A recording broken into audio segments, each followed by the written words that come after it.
এই 24শে ডিসেম্বরে পাড়ার এক দাদা সরকারি চাকরি পাওয়ায় ও একটা পিকনিক অর্গানাইজ করেছিল। তো সবজি কাটতে কাটতে এই লাভ শেপ আলু দেখে আমি তো পাগল।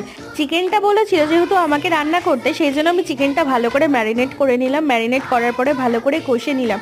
লাস্টে যে এসে চিকেনের কালারটা এত সুন্দর হয়েছিল, সাথে প্রচুর টেস্টি হয়েছিল খেতে, তোমরা পরে রিভিউ দেখতেই পাবে। তারপরে মা রান্না করেছিল টমেটোর চাটনি। চাটনির কালারটা দেখো জাস্ট একবার। তার সাথে করেছিল ভেজিটেবল ফ্রাইড রাইস। এই যে সবাই প্রচুর নাচানাচি করেছে, প্রচুর আমরা এনজয় করেছি। কেউ রান্না করছে, কেউ নাচছে, কেউ গেম খেলছে। বাবা গো বাবা, বাবুলা চাকরি পেয়েছে, তার জন্য আমাদের খাওয়াচ্ছে। বাবুলা সবগুলো রান্না করলো, সঙ্গে সুস্মিতা আর আদার যারা আছে সে হেল্প করেছে।